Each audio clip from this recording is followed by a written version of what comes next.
Olá, amigos e amigas do YouTube, estamos de volta.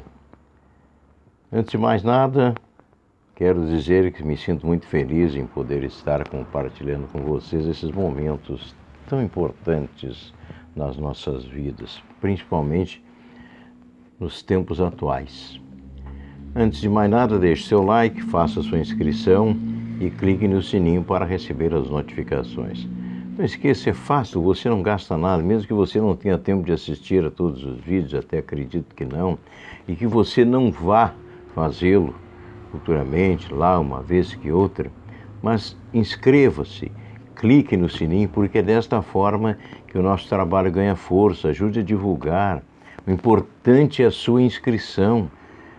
Tá certo? Visualização para o YouTube não vai dizer nada, principalmente se você não se inscrever e não clicar no sininho, tá ok? E o nosso trabalho merece o seu carinho, assim como eu, particularmente, procuro fazer sempre o melhor para que nós possamos crescer juntos, espiritualmente, mas notadamente falando.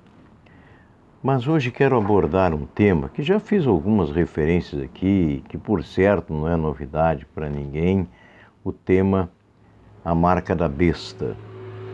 Vivemos momentos indiscutivelmente apocalípticos. Somente quem não acompanha a mídia, quem não se informa, quem não lê, e principalmente aquele que não é cristão, que não tem o hábito da leitura da Bíblia Sagrada, vai ser, obviamente, uma pessoa cética, totalmente descrente da verdade.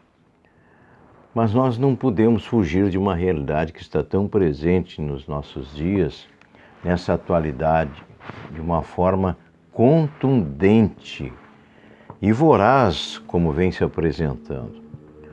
Mas é importante que nós venhamos a nos ater a esses detalhes, para não sermos ludibriados, enganados. Estava ontem trabalhando na minha obra, e se hoje for o último dia, justamente discorrendo e pesquisando e trabalhando em cima do projeto Bluebeam da NASA. Projeto diabólico, extremamente satânico. Por vezes já nos referimos sobre isso aqui também, e deixamos muito bem claro o propósito de tudo isso. Infelizmente, a maioria das pessoas não crê e vai continuar não crer e vai continuar descrendo. Isso é muito triste, porque se deixaram dominar, manipular por uma máquina perversa, por um sistema draconiano, infame, que não tem sentimento algum. Se nós falarmos em termos de sistema, subentenda-se os seus mentores. Um dia desse eu referi a pedido do querido Tiago sobre o filme O Poço, produzido em Hollywood, produzido pela Netflix. Imagine se você pode crer nessas coisas que vêm de lá. E se isso pode trazer algum benefício, alguma coisa de bom. Pode trazer um benefício se você for um questionador, se você for apenas um bebedor de palavras, apenas um colchonete jogado dentro de uma piscina cheia d'água e você completamente feito de espuma, vai absorver toda aquela água, tudo aquilo que estiver ali e vai exteriorizar no momento em que julgar necessário que alguém der uma espremidinha no colchão, na esponja, enfim. Desculpe a comparação, essa analogia, pode parecer estúpida a muitos, mas é uma realidade. Ela pode parecer realmente estúpida, mas é uma verdade. Mas o projeto Bluebeam traz no seu bojo um condicionamento de massa extremamente voraz, contundente, eficaz na sua aplicação, primeiro na sua elaboração e na sua aplicação. Mas vamos voltar então à questão do chip, que é a marca da besta. E depois vão entender por que falei do Poço, por que falei da Netflix, por que falei dessas coisas todas, do projeto Bluebeam, o Raio Azul. São projeções holográficas que estão acontecendo, sons estranhos que vêm do céu, tudo dentro desse projeto, já fazendo ensaios para ver qual a reação das pessoas quando toda essa mazela miserável for colocada em prática. Mas ocorre que o doutor, cientista emérito, engenheiro Carl Sagan, no ano de 1996, ele trabalhou durante 35 anos com a IBM e a General Electric. E ele trabalhava na IBM e foi-lhe solicitado, nós já fizemos referência rápida sobre isso, uma pincelada breve. Ele foi solicitado a ele e a sua equipe de mais de 100 técnicos e cientistas, engenheiros, enfim, para que desenvolvesse um microchip. Então, porque no princípio esse microchip seria para ser aplicado e colocado na espinha quebrada de uma paciente, para que ela voltasse a andar. Já fizemos menção também sobre isso. Acabou sendo um fracasso, não funcionou dentro daquilo que era o propósito, pelo menos planejado no primeiro momento, e esse propósito, na verdade, para os cientistas era esse o fundamento, mas para quem estava por trás disso, o propósito era bem outro. Era implantar a marca da besta. E vamos então por partes. Em 1996, então, Carl Sagan e sua equipe, mais de 100 pessoas envolvidas, trabalharam diuturnamente em cima desse projeto e desenvolveram o microchip. Ocorre que ele não funcionou com os propósitos que aqui, no princípio, se destinavam, ou deveriam se destinar. Bom, o projeto já havia sido divulgado na grande mídia e, posteriormente, acabou ficando no esquecimento, vamos usar esse termo. Foi deixado um pouco de lado. Um tempo depois, alguns homens surgiram e foram até o Dr. Carl Sagan e lhe propuseram que desenvolvesse um microchip, então, para elaborasse um projeto e redesenhasse aquilo que já tinha sido feito e ver o que seria possível aproveitar e criar um chip, então, para ser colocado em navios de carga para monitorar o tráfico de drogas de um continente para o outro, cruzando os mares, e com isso prender os traficantes em flagrante. Vejam só. O projeto foi desenvolvido, mas havia um detalhe. Esse chip, ele, quando concluído for o seu projeto, media 0,75 milímetros de diâmetro e 7 milímetros de comprimento, metade, um quarto de um grão de arroz, para ser o mais exato. Pois bem, isso tudo estava sendo direcionado para ser colocado dentro de navios. Eis que surge um grande impasse em tudo isso. E esse impasse criado, o impasse que se criou foi que ele precisava, e sugeriram esses homens de preto, que depois foi descoberto, eles chegaram à conclusão e descobriram, Sagan e sua equipe, que eram agentes do governo, homens da CIA e do FBI, que vinham até eles então para que desenvolvessem esse trabalho, esse microchip. Pois bem, esse microchip então precisava que fosse feito de lítio. O lítio que é usado nas baterias de relógio, de pacemakers, esses marca-passos e em outros equipamentos. E esse lítio é altamente radiativo, nocivo, letal ao ser humano. Mas esse lítio precisava ter um elemento para que no momento em que essas baterias estivessem descarregadas, elas pudessem automaticamente recarregarem-se. Mas de que forma isso poderia ser feito? Com fontes de calor.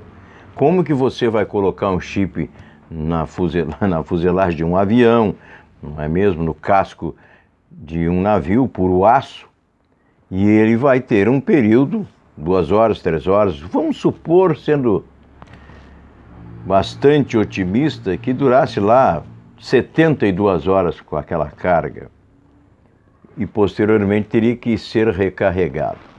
E só com fonte de calor grudado numa estrutura de aço, de metal, frio, como isso iria acontecer? Houve então um novo trabalho para que se desenvolvesse, nesse momento, uma forma de recarregar. Isso, no início, não seria para ser aplicado em seres humanos, muito menos qualquer espécie de animais. Mas, com esse impasse criado, surgido no meio do projeto, havia que se descobrir como e de que forma no corpo humano, porque teriam que ser utilizados então os agentes do FBI e da CIA nessas viagens, disfarçados de apenas e simples trabalhadores no grupo que envolvia todo esse trabalho nos navios. E no corpo humano teria que ser colocado então um ser humano iria carregar isso. Para não perder, ora, imagine o tamanho daquela pecinha, para que ela não fosse extraviada, não fosse perdida, teria que ser colocado no corpo humano. Partiu-se então para o estudo de fontes de calor rápido no corpo humano, onde isso desenvolveria com maior rapidez esse calor, suficiente para recarregar as baterias do microchip. Então descobriu-se que logo na testa, abaixo do couro cabeludo, e na destra, nessa parte molinha aqui da mão. Por que a destra? Por que a mão direita? Porque a maior parte da sociedade humana, do ser humano, é destro. Pois bem, isto posto foi então implantado na mão das pessoas. Carl Sagan não era cristão na oportunidade. E ele estava em casa, depois do projeto todo elaborado, tudo feito, e a sua filha pergunta se poderia ser batizada. Ela queria ser evangélica, queria ser batizada. E ele estava prestes a assistir um dos seus jogos de futebol, que nos Estados Unidos, para nós, é o soccer. Na verdade, o soccer é o futebol de campo nosso, mas o futebol para eles lá é aquele futebol americano. E o nosso futebol aqui praticado nos campos, na Europa e aqui nas Américas, Central e do Sul, mais especificamente falando. Depois chegou aos Estados Unidos, mais tarde, com a era Pelé e coisas do gênero. Então, ele pensou, não, eu vou até lá assistir o batismo da minha filha, mas volto logo para assistir o meu jogo. Não vou perder meu jogo, era uma decisão do campeonato de futebol americano. Foi então até o local e viu sua filha e outras pessoas serem batizadas, e quando elas mergulhavam na água e após saírem daquela água, ele notou que cada um deles, inclusive sua filha, saíram com um semblante completamente diferente. Ele via algo extraordinário naquelas pessoas que ele não conseguia explicar. Uma alegria incontida naquelas pessoas. E ele voltou então para a sua casa, às pressas, recomendou inclusive à filha que ela levasse um casaco, possivelmente ia se molhar, e que precisaria, meus animais estão, perdoem-me, já falei isso, estão latindo e com isso atrapalhando um pouco o nosso trabalho, mas faz parte. Vamos ter uma hora o nosso estúdio que vai nos possibilitar sair fora desses pequenos inconvenientes. Mas então, retomando o assunto, ele aconselhou que sua filha então levasse um casaco, pois ela iria se molhar e poderia ficar com frio. Voltando à sua casa, ele não chegou a assistir este jogo de futebol, ficou inquieto demais, começou a pensar sobre aquilo que ele havia visto e não quis pedir a Bíblia da sua filha emprestada, mas recorreu e foi à sua biblioteca e começou a revirar as prateleiras e gavetas, e lá colocou-se de joelhos. Ele disse: mas eu não sei orar, o que eu quero ajoelhado aqui? E repentinamente as lágrimas começaram a rolar do seu rosto. Carl Sagan então encontra uma Bíblia que ele havia ganho em 1947, que, segundo ele, quando caiu na realidade, que abriu a Bíblia, ele disse que sentia exatamente Deus dizendo assim para ele: meu filho, eu estou falando contigo. É isso aqui que você tem que ler.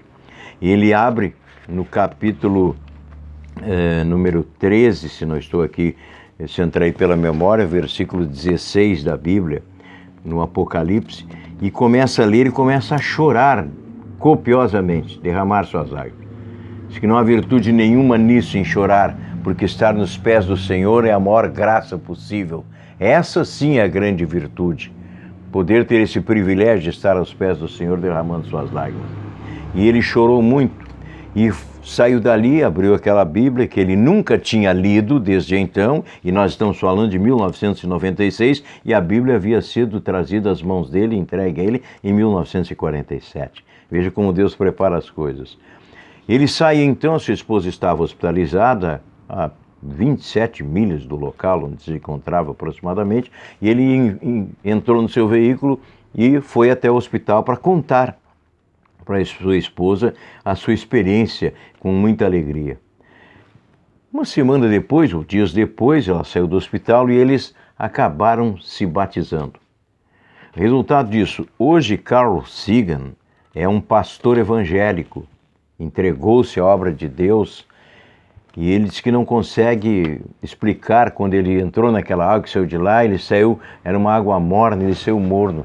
E hoje, ele diz, existem muitos evangélicos, muitos cristãos que estão mornos, como ele saiu daquela piscina naquela vez, porque a água era morna, era uma época de frio nos Estados Unidos.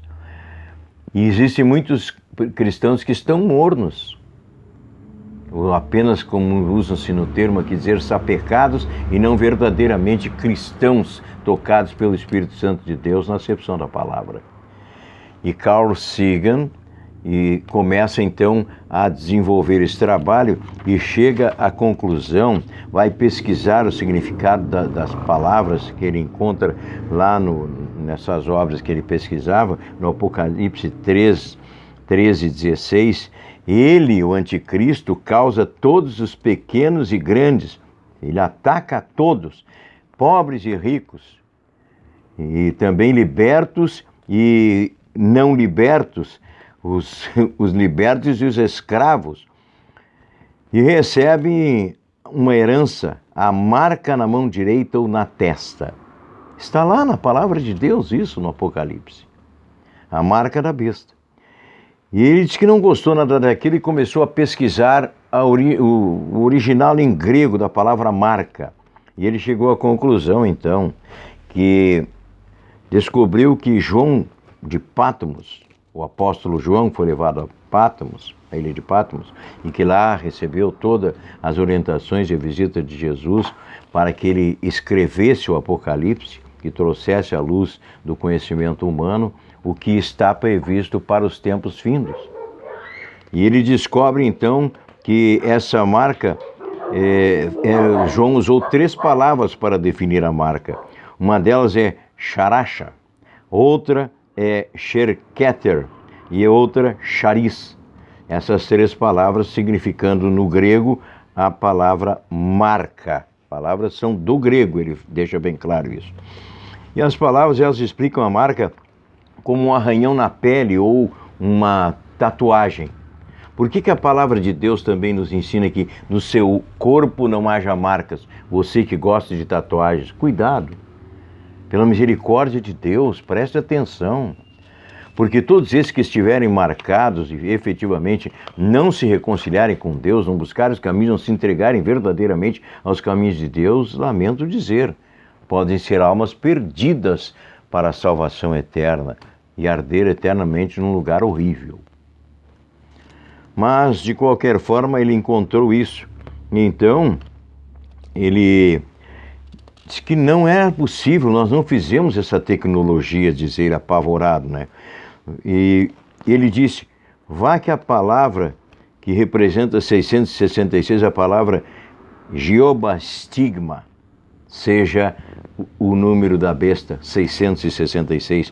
E ele encontra então, checando a palavra em Apocalipse 47, 42, me parece que é isso, ele encontra a palavra estigma, outra metade da palavra estigma, que representa que representa a palavra estigma, o número 666. E quando ele pesquisava sobre essas coisas, o significado dessa palavra, ele explica que doeu terrivelmente essa explicação na sua alma, no seu coração. E ele viu ali uma perturbação tremenda, porque foi descoberto por ele que como tal é colocado e aplicado esse chip, é injetado, colocado debaixo de uma marca.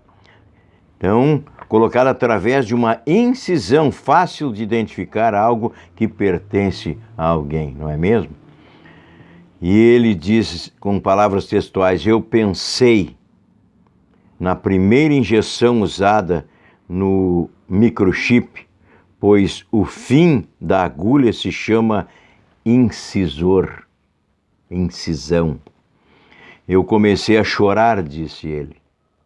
Eu comecei a chorar e não conseguia parar de gritar que a marca da besta era o que tínhamos criado. Então ele é taxativo em dizer, pastores, parem de dizer que isso não é a marca da besta. Eu criei esse monstro. Ele é um cientista que criou, Dr. Carl Sagan. Quem tiver dúvida, pesquise sobre isso. Trabalhou na IBM por mais de 30 anos e desenvolveu esse projeto a pedido dos homens da CIA e do FBI nos Estados Unidos em 1996, quando também trabalhou então nessa oportunidade pela General Electric. Lembra dos refrigeradores GE e televisores GE por aí? Quem se recuar no tempo, você que é da minha geração, certamente vai lembrar disso, da General Electric. Havia lâmpadas GE também. Então, amados, o que nós queremos dizer com tudo isso não é para que você entre em pânico. Você acha que é de graça que essa praga, essa pandemia, está destruindo com a consciência no mundo inteiro? Que estão colocando a humanidade numa verdadeira paranoia, numa histeria coletiva? Você acha que é de graça? Isso faz parte do projeto Blue Beam da NASA. E você vai ficar sabendo de outras tantas coisas. É terrível. Eu estou apenas no segundo item do que é o projeto Blue Beam na minha obra, e se hoje for o último dia, mas ela tem 4 etapas, eu estou na segunda, ainda não terminei de estudar a segunda e desenvolver a minha ideia, a ideia que o Espírito Santo de Deus coloca em mim para escrever ali naquele livro. Então, amados, vocês terão a oportunidade de ter esse livro que nós estamos preparando para fazer um lançamento de e-book dessa obra, um livro virtual, em breve. Que Deus nos abençoe, que seja em breve. E você vai saber coisas incríveis, mas acredite você se quiser. Eu já deixei aqui bem claro, não sou o dono da verdade, nunca tive a presunção e a pretensão e jamais tenho e terei a presunção de ser o dono da verdade. A verdade compete a Deus tão somente. Mas aqui você vai ouvir a verdade, porque como disse também no início do meu trabalho, nos primeiros vídeos, eu vivi respirando durante 32 anos da minha vida dentro da lata do lixo da sociedade brasileira, que é essa mídia podre, infame, canalha, tendenciosa, cretina, manipuladora, sublimista, mentirosa e, o pior de tudo, comunista. Então sei bem do que estou falando. Agora, crer ou não crer, it's the question. Eis a questão. Aí é com cada um. Cada um é que sabe de si e se deve ou não acreditar. Mas as provas estarão sendo mostradas. a você, como a história do homem não ter ido à Lua e a grande mentira, como o domo terrestre que existe e que em 1956 os Estados Unidos tentou lá pela Antártida destruir o domo através de explosões atômicas, nada mais nada menos do que isso. E tinha o nome de Dominique e Fireball.